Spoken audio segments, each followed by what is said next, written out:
অন্যায়ভাবে তাকে মারছে, আপনি আপনার বাড়ি থেকে জানতে পারছেন যে তার ওপরে এক আযাব চলছে। মেয়েটাকে কতদিন যে এমনি করে মারছে, ডেলি ডেলি মেয়েটার জীবনকে নরক বানিয়ে দিয়েছে। মুসলমান হিসাবে আপনার দায়িত্ব হবে সেটার প্রতিবাদ করা। তো আমি বলতে চাইছি যে যেই কোনো অন্যায় কাজের, শরীয়ত বিরোধী কাজের, অন্যায়ের প্রতিবাদ করা, এটা হচ্ছে আপনার ঈমানের দাবি। আপনার ঈমান আপনার কাছে চাইছে, আপনার ঈমান আপনার কাছে দাবি করছে যে আপনি এটার প্রতিবাদ করেন। এই প্রতিবাদী শক্তি, এই প্রতিকারের ক্ষমতা, এই প্রতিবাদ করার শরীয়তি বিধান আমাদের মুসলমানদের ভেতর থেকে একবারে ডিলেট হয়ে গেছে, মুছে গেছে বললেই চলে। মানে এই জিনিসটা আর আমাদের ভেতরে নাই। যে যা করবি করগা, যে যা করবি করগা। কিন্তু মুসলমানের এটা দায়িত্ব নয়, মুসলমানের এটা কাজ নয়। মুসলমান মানে তাকে প্রতিবাদ করতে হবে। একটা লোক ভুল কাজ করছে, অন্যায় কাজ করছে, যেরকমভাবে আপনি পরিস্থিতি হিসাবে পারেন ওই রকম হিসাবে তার প্রতিবাদ করতে হবে। আপনাকে যদি আমি সমাজে চলমান অন্যায়, অপরাধ, এই জিনিসগুলো এক এক করে তুলে ধরে বলতে যাই তাহলে খাতা অনেক লম্বা হয়ে যাবে। সমাজে ডাইরেক্ট প্রকাশ্যে মদ পান করা হয়, মদ বিক্রি করা হয়, জায়গায় জায়গায় মুসলমানদের পরিবেশে, মুসলিম সমাজে জুয়া খেলা হয়, পণ নেওয়া হয় বেটির বাপের কাছ থেকে, তাস খেলা চলে। এই সব অন্যায় যেগুলো আমাদের ভেতরে, আর মেরে খাওয়ার কথাটা বলতে গেলাম না, যে মানুষ পরের মাল কত রকমভাবে অন্যায় ভক্ষণ করে থাকে। ঠিকাদারি, কন্ট্রাক্টারিতে, মসজিদ কমিটি, মাদ্রাসা কমিটি, আর দুনিয়ার কমিটি। কমিটি তো মেলা রকমের আছে, কমিটির ভেতরে তো মেলা রকমের লোক থাকে। কেউ দিনের জন্য কাজ করে, আবার অনেকে মেরে খাওয়ার তালে থাকে। জানবেন সমাজের কথা, অজানা হবেন না। তো বিভিন্ন রকমভাবে আমাদের সমাজে বিভিন্ন ধরনের অন্যায়, অপরাধ সমাজ ভরে আছে, সমাজ একবারে ফুল হয়ে আছে।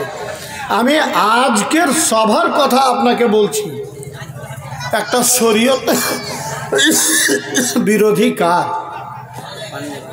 যেটা এখানে আলোচনা হবে আল্লাহ রসুলের। আর আপনার সভাতে কেউ মেলা আর ঠেলা লাগাবে, যেখানে পুরুষ মহিলাদের হিড়াহিড়ি, ঠেলাঠেলি, এসবগুলো আপনি যে ইসলামকে নিয়ে আলোচনা করছেন প্যান্ডেলে, এই ইসলাম মুসলমানদেরকে এর অনুমতি দেয় না। তো এই দিকটা নিয়ে আমি লম্বা চড়া কথা বাড়াতে যাব না। শুধু এতটাই আপনাদেরকে আমি ইঙ্গিত করে যাচ্ছি যে মুসলমান মানে মুসলমানের ভেতরে অন্যায়ের প্রতিকার থাকবে, অন্যায়ের প্রতিবাদী শক্তি মুসলমানদের ভেতরে থাকতেই হবে। যেই দিন দেখবেন যে মুসলমানের ভিতর থেকে প্রতিবাদ করা শেষ হয়ে গেছে, প্রতিবাদ যেদিন মুসলমানদের সমাজ থেকে বিদায় নিয়ে নিবে, প্রতিবাদ যেদিন গলা টিপে মেরে দেওয়া হবে, প্রতিবাদ নামে আর কিছু থাকবে না, যার যা ইচ্ছা মতো সব চলবে, ইচ্ছা মতো অন্যায় অপকর্ম করবে, সেই দিন মনে করবেন কিয়ামত খুব ঘনিয়ে এসেছে। সেই দিন মনে করবেন যে মুসলমানদের এখন শেষ অবস্থা, মুসলমান এখন শেষ অবস্থায় পৌঁছে গেছে। তো মুসলমানদের ভেতরে প্রতিবাদ কেমন হতে হয়, মুসলমানদের ভেতরে প্রতিকার এবং প্রতিবাদের শক্তি কেমন হতে হয়, এই জিনিসটা আমি আজকে আপনাদের ভেতরে কিছু কথা তুলে ধরব। প্রথম কথা হলো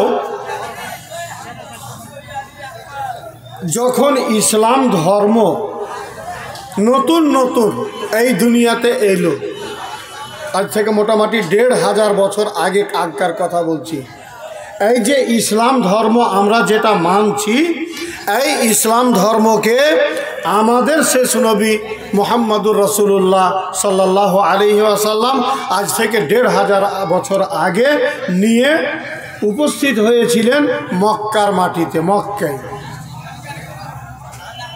সবাইকে আল্লাহ রাসূল বললেন, তোমরা লা ইলাহা ইল্লাল্লাহ এই কলেমা তোমরা সবাই পাঠ করো এবং এটা তোমরা সবাই মেনে নাও। ওরা সবাই দুশ্মন হয়ে দাঁড়াইলো আল্লাহর নবী। কি আপনি নতুন আজগবি কথা নিয়ে আমাদেরকে বলতে লাগলেন? আমরা এতদিন ধরে বাপ দাদার ধর্ম মেনে আসছি, এত এত দেব দেবতার মানে পূজা করে আসছি, আর আজকে আপনি বলছেন নাকি যে এক আল্লাহ ছাড়া আর কোনো মাবুদই নেই। এটা তারা মেনে নিতে পারলো না। কিন্তু ভালো মন্দ তো সব জায়গাতে লোক থাকে। তিনি যে এই বক্তব্যটা মানুষের সামনে ছাড়লেন, তো কিছু লোক আল্লাহ নবীর দিকে আকর্ষিত হলো।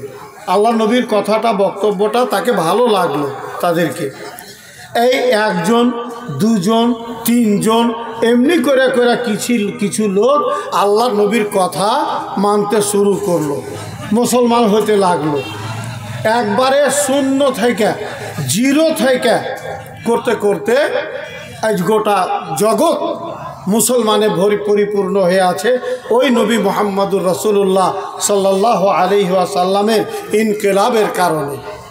তিনি এই সর্বপ্রথম মানুষদের ভেতরে সাহসিকতা, মানসিকতা নিয়ে চ্যালেঞ্জ ছুঁড়েছিলেন, দাওয়াত দিয়েছিলেন।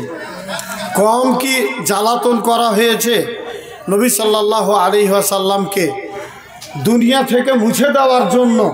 কোনো রকমের ষড়যন্ত্র করতে কাফেরেরা বাকি রাখেনি, সব রকমের ষড়যন্ত্র করেছে, সব রকমভাবে তারা চেষ্টা করেছে। আস্তে আস্তে মুসলমানদের সংখ্যা বাড়তে লাগলো। কাফেরেরা ভয়ে পড়ে গেল যে ব্যাপার গোলমাল, হয়তো এই ইসলামকে আর আটকে রাখা যাবে না। বাঁধের পানি কেটে গেলে যেমন বাঁধের পানিকে ধরে রাখা যায় না, গল গল করে বয়ে চলে যায়, ওই রকম ইসলামের স্রোত বয়ে চলেছে। মুসলমানেরা, কাফেরেরা মুসলমানদের এই অবস্থা দেখে কত রকমের দুশ্মনী করলো। শেষ পর্যন্ত নবী মুহাম্মদ সাল্লাল্লাহু আলাইহি ওয়াসাল্লাম এবং তখনকার মতন যতগুলো মুসলমান হয়েছিলেন সবাইকে মক্কা ছেড়ে